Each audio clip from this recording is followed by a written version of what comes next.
Pemirsa, aksi freestyle puluhan remaja di jalanan Takalar, Sulawesi Selatan meresahkan warga. Aksi pelaku ini bahkan mengancam keselamatan dan nyaris mencelakakan seorang pengendara sepeda motor.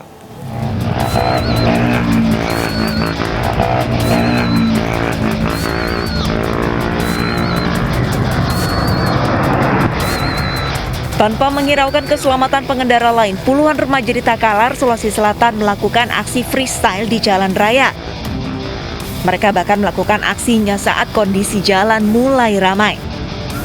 Aksi berbahaya ini bahkan nyaris mencelakai seorang pengendara motor yang melintas. Meski kerap meresahkan warga dan pengguna jalan, namun hingga kini polisi belum menindak aksi sejumlah remaja ini. Laporan yang masuk ke kami dari kegiatan itu mereka laksanakan biasa pada waktu-waktu libur. Jadi masyarakat di sana merasa bahwa mereka sangat terganggu. Polisi mengimbau para pelaku segera menghentikan aksi yang meresahkan ini.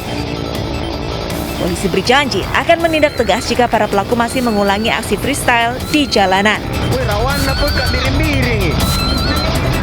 Dari Takalar, Sulawesi Selatan, Bukma Ainus melaporkan.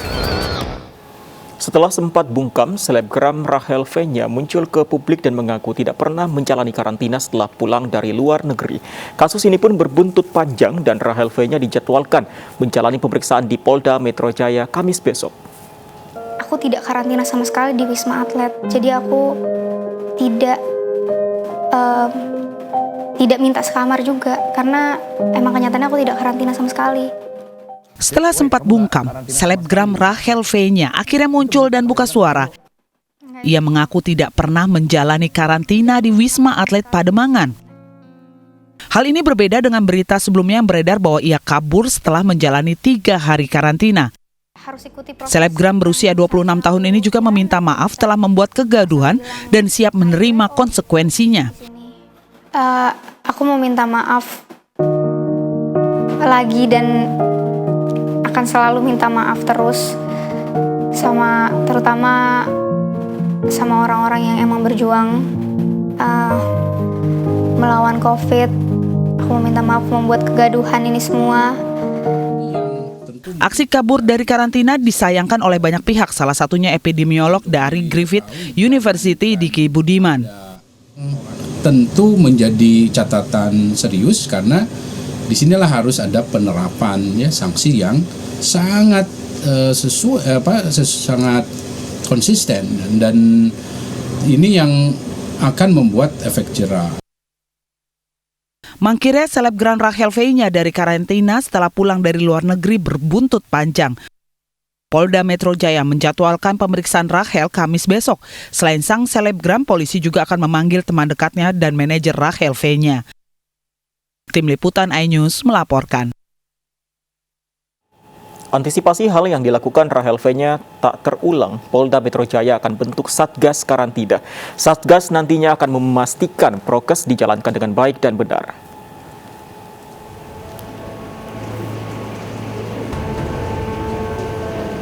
Polda Metro Jaya memastikan akan memeriksa Rachel V-nya Kamis besok.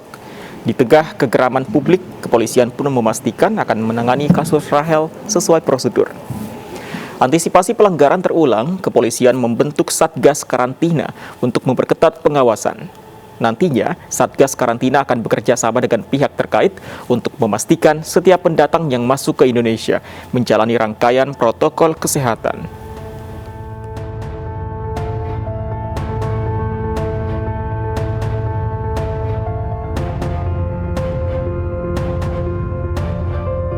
Panggilan untuk klarifikasi terhadap saudara RV ini kita jadwalkan hari Kamis. Ya, hari Kamis nanti untuk hadir di sini.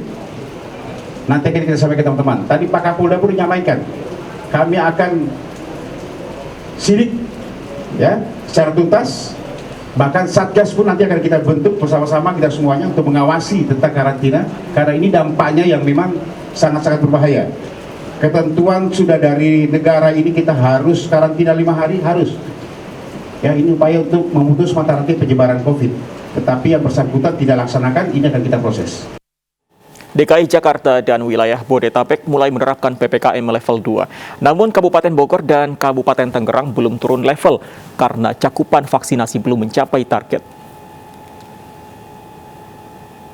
Dalam instruksi Menteri Dalam Negeri tentang PPKM di Jawa Bali, seluruh wilayah Jabodetabek sudah dapat menerapkan PPKM level 2. Kecuali Kabupaten Bogor dan Kabupaten Tangerang belum bisa turun level karena cakupan vaksinasi belum mencapai target. Pemerintah pun mengubah metode penurunan level untuk wilayah aglomerasi sehingga kondisi Kabupaten Bogor dan Kabupaten Tangerang keluar dari penilaian wilayah aglomerasi Jakarta agar tak menahan penurunan level di wilayah lain. Sementara pimpinan kedua daerah bertekad mengejar ketertinggalan di penghujung tahun ini. Sekarang ini mendekati 40% ya, jadi saya kira ini angkanya sih terbesar karena kan Kabupaten Bogor penduduknya terbanyak, jadi sudah 2,8 juta penduduk, jadi tinggal sisanya mudah-mudahan selesai sampai Desember. Targetnya berapa? Targetnya Kendalanya di kita itu tenaga kesehatan terbatas, yang pertama. Yang kedua, ada kewajiban untuk memberikan vaksin dosis kedua, yang kemudian menyita waktu dan tenaga kesehatan untuk nyuntikin suntik kedua, baru sisanya nyuntik suntik ke satu. Nah sekarang dapat kiriman dari TNI, tenaga kesehatan kurang lebih sekitar 200 orang. Nah inilah yang nanti akan kita pergunakan di gerai-gerai. Presiden Joko Widodo ajak para duta besar negara sahabat meninjau vaksinasi massal door-to-door dan pelajar di Tarakan, Kalimantan Utara. Kunjungan Presiden mendapat apresiasi dan ucapan terima kasih dari tokoh adat suku Dayak.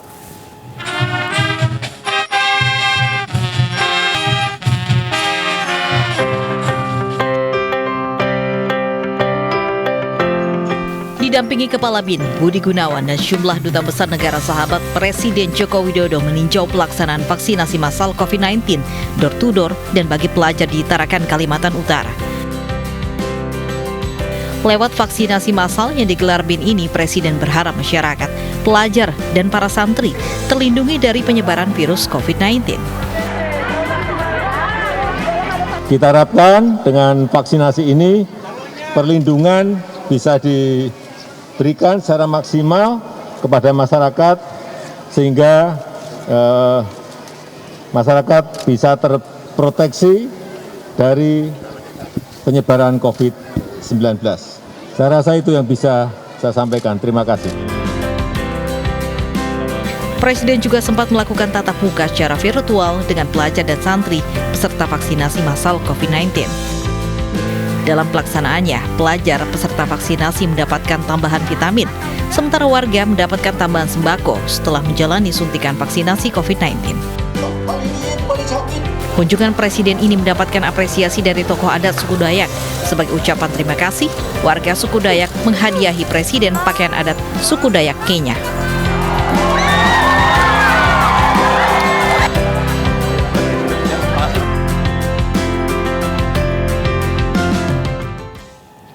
Mengajak untuk patuh dan taat protokol kesehatan dapat dilakukan siapa saja, termasuk relawan Sadar Prokes yang selalu mengajak warga tetap disiplin menjalani protokol kesehatan untuk melindungi diri sendiri sehingga dapat menekan angka penularan COVID-19.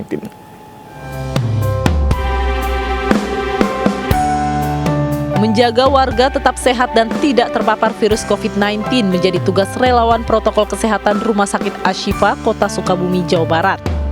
Para relawan rutin memberikan sosialisasi protokol kesehatan kepada warga di lingkungan sekitar rumah sakit. Mendukung aksi relawan ini, MNC Peduli turut memberikan bantuan masker, hand sanitizer, serta minuman kesehatan kepada warga. Bahwasanya prokes walaupun kondisi saat ini sedang melandai, itu masih harus menjaga biar betul-betul kondisi ini biar stabil. Agar kita bisa meminimalisir kurva ya, supaya kita juga tidak menyebabkan penyebaran COVID-19 ini. Karena dengan memakai masker kita sama-sama menjaga satu sama lain supaya tidak ada droplets. MNC Peduli berkomitmen menjadi bagian dalam membantu pemerintah menanggulangi wabah COVID-19. Dari Sukabumi, Indra Firdaus, iNews melaporkan. Oknum Dishub meminta pungli ratusan ribu rupiah ke sopir truk. Kami hadirkan informasinya usai jeda.